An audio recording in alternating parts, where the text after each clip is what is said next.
마을교회라는 제목으로 하나님의 말씀을 전할 때 크신 은혜가 있기를 축원합니다. 아멘. 교회는 예수 믿으면 하늘 날아간다, 복받고 형통한다는 메시지만 전했습니다. 이런 메시지는 비신자들로 하여금 교회가 복음을 개인권과 번영에만 관심 두는 것으로 오해하게 하였습니다. 한국교회가 보는 교회는 호의적이지 않습니다. 메시지가 바르지 못했을 뿐 아니라 메시지에 합당한 삶의 모습을 보이지 못했기 때문입니다. 교회는 복음을 어떻게 표현해야 할까요? 고민하게 됩니다. 한 마을의 교회는 그저 교회 영업이나 포교 활동을 하려고 있으면 안 됩니다. 마을 교회는 기독교 사랑으로 마을의 공동체성 회복이 목표인 교회입니다. 마을 교회는 하나님 나라 복음과 사랑을 함께 나눔으로 지역 마을과 이웃을 돌보고 봉사하고 섬기기 위해 교회가 있는 것입니다. 그러니까 여기서 이제 바로 사랑이란 표현을 돌보고 봉사하고 섬기다는 거로 이제 이렇게 푸른 거예요. 하나님 나라 복음과 사랑을 함께 나눈다고 했잖아요, 앞에서. 이것을 이렇게 돌보고 봉사하고 섬긴다로 풀어봤습니다. 그러나 현대교회는 하나님 나라 복음으로 이겨내지 못하고 시장 논리와 물질적 가치에 지배받고 있습니다.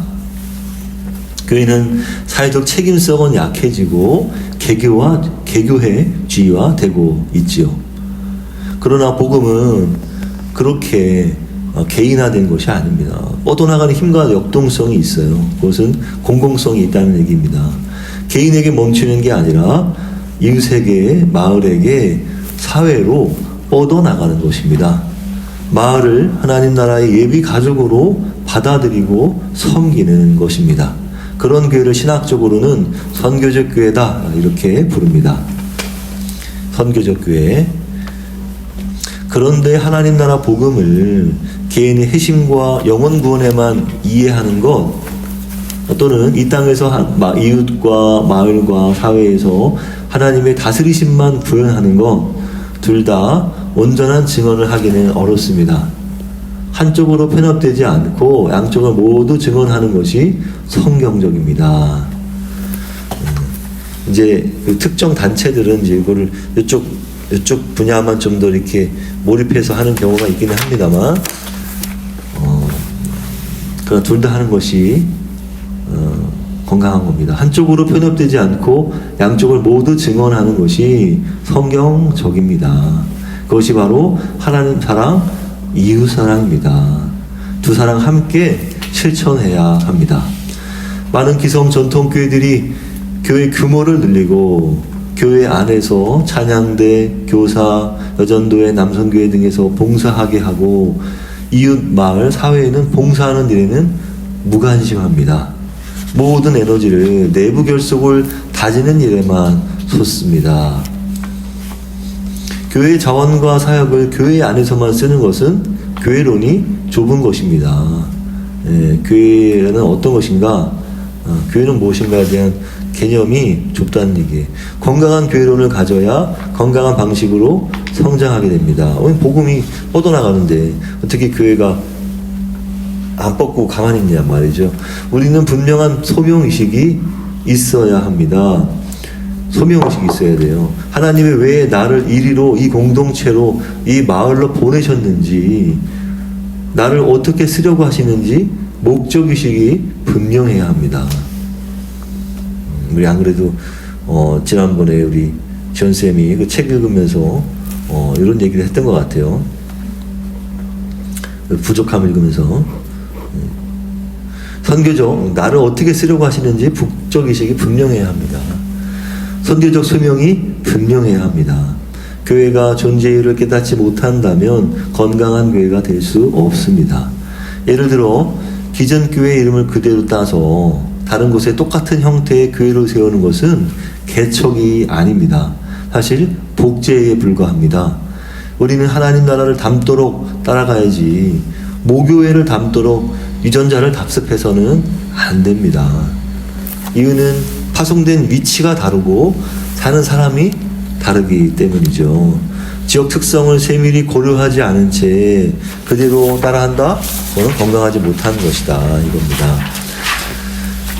많은 교회들이 대형 교회에서 분립 개척 이름으로 특정 교회 이름과 시스템을 그대로 가지고 오고 있어요. 교회는 프랜차이즈가 아닙니다. 영업장이 아니에요. 주의 몸을 파송하는 일은 세상 논리로 접근해서는 아니 됩니다. 지교회라는 이름으로 중앙에서 지시하는 대로 움직이는 교회들이 있습니다. 담임 목사가 있어도 주일 예배 시간에 본교회에서 쏘는 예배를 지교회가 방송하는 것은 바람직하지 않습니다. 그래서 그 지교회는 담임 목사라고도 안 부르고 담당 목사라고 부르는 교회가 많아요. 우리 통합측도 그래요. 위기체적인 교회가 아니라 그저 제품을 찍어내는 공장과 다르지 않습니다. 대형 교회가 자신의 영향력을 극대화하려는 경향인데 이것은 지점이나 분점으로 밖에 보이지 않는 것입니다. 파송받은 교회는 개별적으로 사역해야 합니다. 본점이 하라는 대로 하는 게 아니란 말이에요. 원래는 그러니까 중앙에서 관리하는 대로 본부와 지부 관계가 형성되는 것은 교회가 아니다, 기업이다 이겁니다. 그런 교회들은 파송의 의미를 상실한 채 고용된 역할을 하는 것뿐이죠. 자신들의 모임에 집중하는 교회는 선교적 공동체라고 말할 수 없습니다. 진정한 선교적 공동체는 공동체가 하나님께 받은 감사와 은혜를 지역사회를 향한 나눔과 봉사로 확장하게 됩니다. 하나님은 우리를 예수의 제자와 같은 사도적인 일꾼으로 선교적 사명을 받은 삶으로 부르셨습니다. 그래서 이런 그 선교적 교회에 선교적 교회나 선교적 사명을 받는 우리 삶을 비춰볼 때 과연 그렇게 그 교회 이름을 여러 곳에 두고서 거기 다른 목사님이 본부와 이 집으로 돌아다니면서 이렇게 설교하고 또는 그 남은 시간을 방송을 쏘거나 하는 것들이 건강하지는 않습니다. 그런 교회들이 우리 동네에도 있죠. 파주에도 있습니다. 만인 제사장이란 예수께서 십자가에 죽으신 후로 모두가 하나님께 제사장이 되어 직접 나아갈 수 있게 되었다는 뜻입니다. 루터가 만인 제사장설을 주장했는데 아주 성경적인 주장입니다. 왜냐하면 예수님이 죽으시기 전까지는 우리는 어떻게 하나님께 나아갈 수 있었습니까? 제사장을 통해서만 하나님께 나아갈 수 있었습니다. 특히 이스라엘 백성들이 제사를 드림으로 제사장이 제사를 드렸죠. 그들이 가져온 이 가축을 통해서 하나님께 제물과 예물을 드렸습니다. 많은 제사장이란 그 말은요, 모두가 다 하나님께 부르심을 받았다는 뜻입니다. 그러니까 신약 시대부터는 성령이 역사하는 시대입니다. 목사가 가톨릭 사제처럼 제사장 역할을 하는 게 아니란 말입니다. 이 말은 여전히 가톨릭도 제사장 역할을 하고 있다는 거예요. 신부, 사제 이런 이름으로 하고 있는데 옳지 않다. 왜냐하면 예수님이 십자가 대속사역을 퇴색하게 하는 거예요. 예수님께서 십자가 대속사역은 하셨기 때문에 다시는 제사를 드릴 필요가 없는 거란 말이에요. 그런 희생제사를 드릴 필요가 없는데 이 사람들은 희생제사처럼 여전히 뭐 유대교는 말할 것도 없고 로마 가톨릭이 약간 그런 행태를 보이는 것은 성경적이지 않다 이겁니다. 그래서 우리가 드린 이 예배는 그 구약시대 제사를 뭐 이어서 받았다 하더라도 어떤 것은 이어받지 않고 끊겼잖아요. 그것이 바로 뭐다? 희생제사. 희생제사는 더 이상 드리지 않는단 말이에요. 그래서 우리 그 예배 스타일은 어떤 속죄의 개념이 드러나는 게 아니라 그러니까 감사의 개념이 더 많이 드러나는 거예요. 예배 색깔이. 전에는 예수님이 돌아가시기 전에는 속죄의 어떤 제물을 드리는 게 다 대부분이었으니까 그런 이미지였다면 예수님께서 영원한 제사를 단번에 드리심으로 우리는 감사의 제사를 드리는 것뿐이다. 이렇게 이해하시면 되겠습니다. 희생 제물을 드리지 않는다. 감사의 제물을 드린다. 그래서 그것은 교회는 담임 목사 중심으로 돌아가는 게 아니고요. 성도 모두가 제사장이고 성도 모두가 성직자란 말이에요. 그래서 교회는 하나의 팀이 되어서 자신의 재능과 은사에 따라서 선교적인 리더십을 발휘해야 하는 것입니다. 단일의 리더십이 아니라, 그러니까 목사님이 막 모든 것을 다 막 좌지우지하는 게 아니란 말이에요. 큰 교회에서는 점점 그러지죠. 소수에게 이 리더십이 막 자꾸 집중된단 말이에요. 그러면은 건강하지 않습니다. 성도의 자율적 참여를 이끌어서 공동의 리더십, 팀 리더십, 공동체성을 발휘해야 하는 것이 바로 이런 건강한 교회, 선교적 공동체다. 선교적 교회가 갈 수 있는 방향이다 이겁니다. 중세시대부터 교회는요 공간적으로 도시 지역의 중심이었어요. 그렇죠? 뭐 유럽 가보면, 근데 여전히 우리나라도 그렇습니다. 그러나 교회가 정치와 결탁하면서 교회는 권력을 상징하는 존재가 되었습니다. 더구나 지역은 가난해도 교회는 부유해지자 사람들은 교회를 외면하게 되었죠. 의리의리하고 거대한 교회 건물은 세속 권력의 상징이 되었고요. 또 성직자들의 권위를 상징하기도 했으며 성경의 권위를 대체할 정도가 된 거예요. 그래서는 절대 안 되는데, 그래야 실제 지역 주민들과는 삶과는 멀어지게 된 것이죠. 지역은 힘든데 교회는 배가 불러. 안 된다 이겁니다. 그런 문제들로 종교개혁이 일어났는데도 현대에도 여전히 의리의리한 교회들을 세운다 이겁니다. 건물은 의리의리하고 건물로 교세를 자랑하고 있단 말이죠. 그런 교회를 위한 교회는요 결코 성경적이지 않습니다. 예수님께서 이런 얘기 하신 적이 없어요. 교회는 죄악된 세상을 향해서 존재하는 것이에요. 예수님께서 죄인을 구원하러 오셨지, 안 그렇습니까? 죄인을 구원하러 오셨습니다. 교회는 이웃, 마을, 동네, 지역사회를 위해서 존재하는 것입니다. 그래야 하는 이유는 예수님의 성육신이 있단 말이에요. 지난주에 했던 얘기, 성육신 얘기. 예수께서는 하나님이시나 자신을 버리고 자신을 낮추사 낮고 천한 이 세상에 오셨고요. 폐역한 이 제약된 세상에 오셨고 아낌없이 하나님의 사랑을 전했단 말이에요. 나누었단 말이에요. 빌립보서 2장 6절 8절 그는 근본 하나님의 본체시나 하나님과 동등됨을 취할 것으로 여기지 아니하시고 오히려 자기를 비워 종의 형체를 가지사 사람들과 같이 되셨고 사람의 모양으로 나타나사 자기를 낮추시고 죽기까지 복종하셨으니 곧 십자가에 죽으심이라.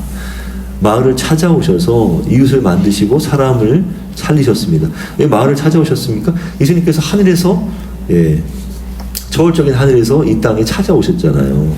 마찬가지로 마을을 찾아오셔서 이웃을 만드셨단 말이에요. 이웃이 되어주셨어요. 예수님. 그 사람을 살리셨습니다. 예수님의 선교는 우리의 신앙, 우리의 삶, 우리 선교에 그대로 구현돼야 할 원리란 말이에요. 예수님의 생의 모든 것이 다 우리가 배워야 할 원리죠. 현재 한국교회 신뢰도는 끝없이 추락하고 있습니다. 여전히 교회는 지역에서 가장 큰 건물인 경우가 많죠. 그럼에도 지역 주민과 소통하지 못하고 고립된 채 교인들만 상대로 그들만의 잔치가 된 지 오래입니다. 지역의 일원으로 지역 공동체에 참여하지는 않고 지역 주민들을 끌어들이거나 복음 선교의 대상으로만 여긴단 말이에요. 그러니까 교회가 지역의 현안에 민감하게 대처해야 되는데 지역 현안에 대해 관심은 없고 자기들의 관심사밖에 없는 거예요. 교회는. 그러니까 이제 우리는 복음 선포, 복음 전도, 봉사 이런 것만 같이 있으니까 이제 그런 데 사람들을 자꾸 불러들이는 거죠. 그 지역과는 관련 없는 일만 자꾸 하면은 지역 주민들이 싫어한다 이겁니다. 그래서 교회는 지역과 점점 멀어지게 되는 것입니다. 예수님의 성육신을 중심으로 본다면 우리는 마을 주민들의 목소리에 경청해야 하는 것이죠. 경청. 지난주에도 얘기했지만 중요합니다. 경청하는 게 제일 중요한 자세예요. 이웃이 되어주는 것이 시초는 어디부터 있다? 경청하는 데 있는 것이다. 그리고 공감하는 것이다. 찾아가고 경청하고 공감하는 것이다. 이렇게 써볼까요? 이제 순서가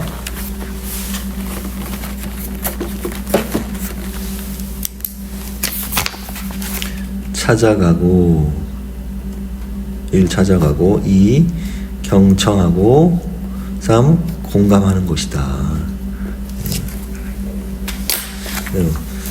진짜 공감한다면 지역의 어떤 문제에 대해서 함께 아픔을 나누겠죠. 그래서 적극적으로 교회가 이제 지역 문제를 해결하는데 앞장서게 되게 됩니다. 그러면은 지역 주민들이 싫어하겠습니까? 엄청 좋아하겠죠. 예. 지역에 마을회관 같은 게 없으면 교회가 문을 열어서 이제 동네 사람들이 마을회관을 쓸 수 있도록 하는 게 또 좋지 않겠습니까? 뭐 그런 식으로 하여튼 지역의 필요에 길을 열어야 합니다. 그럼에도 지역사회로부터 분리되는 이유는 뭐냐? 지역사회 일원으로서 섬기는 것이 아니라 자선을 베푸는 사람과 베품을 받는 사람, 시혜자와 수혜자 관계를 설정하려고 하기 때문입니다. 지난주에도 제가 말씀드린 것 같은데 우리 고압적인 자세를 버려야 해요. 우리가 무엇을 베풀었다고 해서 그들보다 우월하게 여기서는 안 됩니다. 무의식 중에라도 드러내는 것은 옳지 않아요. 우리가 그들보다 하나도 나은 게 없다는 사실을 우리가 깨닫는다면 우리는 주님 주신 그 감사와 은혜와 사랑을 나누는 기쁨으로 만족해야 합니다. 그들의 이웃이 되어주는 거, 친구가 되어주는 거, 그것으로 족해야 해요. 내가 뭐 그들보다 나은 게 뭐가 있다고 이렇게 어깨에 힘주고 막 너희들은 가난해, 나는 배불러 부자야. 그러면서 하대하듯이 사람에게 뭐 베푸면 안 됩니다. 우리는 은연중에 생색을 내거나 무의식 중에 갑질을 할 수도 있단 말이에요. 동정은 귀한 일이나 상대를 배려하지 못하고 우리가 우월한 지위에 있다는 사소한 감정, 이게 이제 일종의 이제 자기의인데 자기의가 일종의 약간 감정으로 나타날 수가 있어요. 드러낼 때 그것은 자칫 상대에게 불쾌감으로 전달될 수 있습니다. 모멸감을 줄 수도 있고 자존감을 건드릴 수도 있단 말이에요. 그런 태도를 우리가 버리고 섬기고 낮아져야 우리는 이웃을 얻을 수가 있는 것입니다. 그래서 그분들이 심기를 건드리지 않고 스며들게 해야 돼요. 스며들기. 스며들기가 중요합니다. 별 표시하시고 스며들기. 이게 아주 중요한 자세. 스며들어야 돼요. 그래서 내가 무조건 베푼다고 해서 상대가 무조건 내가 너 베푸니까 너 나랑 친해져야 돼. 이런 태도 가지면 안 된단 말이에요. 내 의식 되는 건 아니야. 무조건 내 의식 될 필요가 뭐가 있어. 언제 나한테 그렇게 해달라고 내가 그랬어? 이렇게 얘기하면 어떡할 건데. 그렇지 않아요? 그러니까 예를 들어서 우리 평안 아이들이 혜진이나 채원이가 언제 내가 가르쳐달라고 언제 선생님한테 언제 내 그런 얘기 했어요? 선생님들 와서 그냥 가르치고 싶었다고 해서 오신 거 아니에요? 이런 얘기하면 뭐라 그럴까요? 할 말이 없잖아. 그러니까 물론 여러분들이 수고한 표현은 알지만 그럼에도 우리가 배워줘서 감사하다 이런 마음을 좀 가져야 합니다. 우리는 그들의 필요에 맞는 답을 해야 합니다. 그들의 필요에 맞는 답을 해줘야 돼요.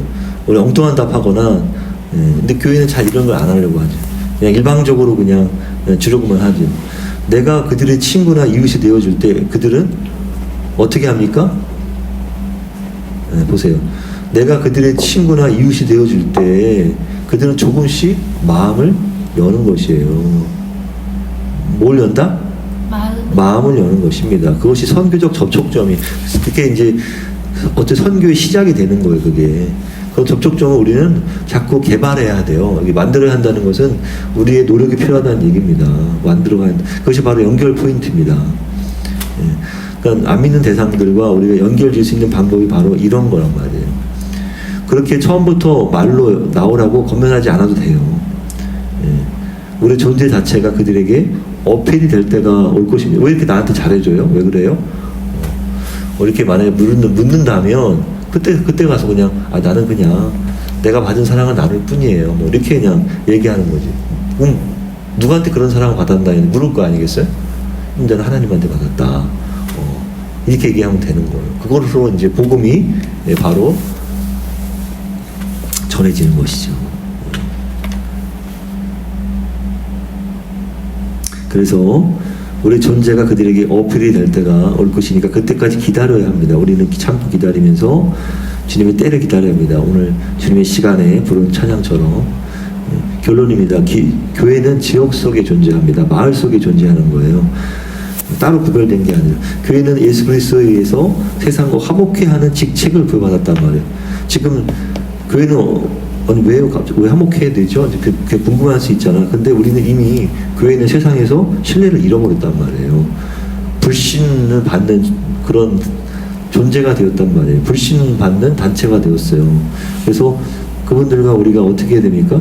화목해하는 직책을 예수님께 받았기 때문에 우리는 그들과 신뢰를 회복해야 되고, 네, 지역화, 마을화로 이렇게 들어가야 됩니다. 하나님 나라 운동을 예수님께서 하신 것을 우리는 이 지역에서, 우리 마을에서 이렇게 그것도 해석하는 거야, 우리가. 네, 우리가 삶으로 해석해내는 거란 말이에요. 그런 작업들. 그래서 삶으로 스며들어야 마을로 스며들어야 합니다. 우리 마을 이웃과 화목하며 더불어 사는 이웃임을 느끼게 할 때 우리는 복음에 합당한 삶을 살게 되는 것입니다. 그렇게 사는 우리 아이들 되시기를 축복합니다. 아멘. 네.